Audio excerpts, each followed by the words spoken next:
This is the best gun in Battlefield 2042 right now.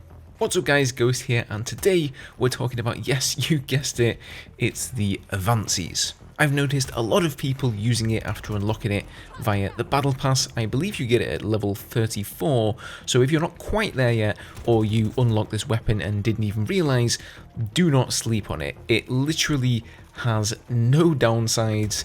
It seems to outclass every other gun in the game in almost every situation. So what actually makes it so good then? Well, it doesn't have an insane rate of fire, it's not a K30 or even a PKP for that matter. It sits at a nice cozy 750, just like the M5A3, so that's 150 faster than the LCMG, but still 100 slower than the PKP. Where it really shines though is the lack of recoil. If you compare this to the LCMG, they're basically pretty similar in terms of accuracy, right? But the Advances has way less recoil and a significantly faster rate of fire. Now, I know a lot of people who play on controller complain about weapons with very high recoil. In fact, when I did a video on the M16A3 the other day, that was a comment I got a lot, and I could understand that. It's probably much harder to control recoil on a small thumbstick than it is on a mouse, right? And that's actually another reason why controller users are going to love this weapon. So there's actually a hidden mechanic in Battlefield 2042 that only gives controller users 75% of the recoil that mouse and keyboard users experience. So you're going to experience even lower recoil if you play on a controller than if you were to play on mouse and keyboard. This insanely low recoil also means that the gun is just absolutely fantastic right out of the gate without a single attachment. It's really that good. So it's not like, say, the K30 where you have to grind it out until you get the drum magazine to really unlock its true potential.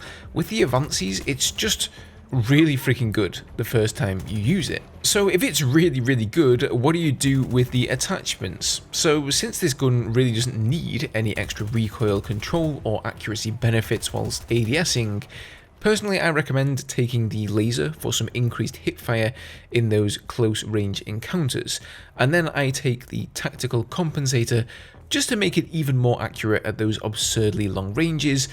Yes, despite it being an LMG, you can dispatch snipers with this thing. Of course, you can go for a wrapped suppressor here if you prefer, and then obviously for the ammo, you want to be using the extended standard ammunition because having 200 rounds without having to reload is just super valuable in this game. Another massive benefit to using an LMG like this is, of course, that you won't need to run an ammo bag, right? The same way you normally would. You get 200 rounds with this thing, another 200 in reserve, and then you've got the additional ammo types as well if you really need them. So the chance of running out of ammo before you die and respawn is very slim indeed.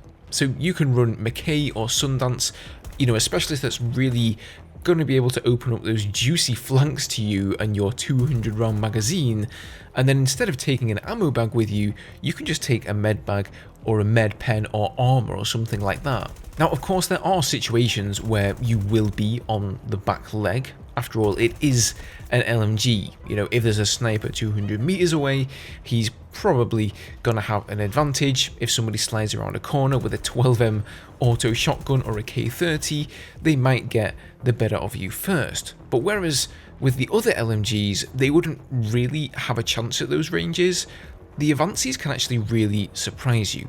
Like, obviously, with it being an LMG, the sprint to fire time and the ADS time aren't as good as, say, an SMG, but the hip fire is actually really good, and even better once you put a laser on there. Like, I've had multiple close range engagements and come out on top with this thing.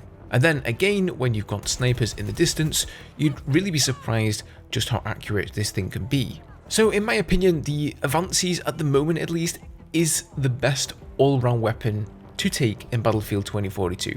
It's just very good in every situation, and it's honestly hard to find a single downside to it, apart from the fact that it just, is natively an LMG, and like I mentioned, it's not going to be quite as quick and snappy as an SMG. So give it a try if you haven't already. I am 100% certain that in the next major patch, which I believe will be coming towards the end of September / beginning of October, this gun will see a serious nerf. 100%. It'll almost certainly have its recoil increased. That's just a given. So enjoy it while you can, guys. If you enjoy weapon guides like these and hearing me ramble on about other Battlefield related things, go and hit subscribe. We do that kind of thing all the time. Thank you guys for watching the video, and I will see you in the next one. Cheers.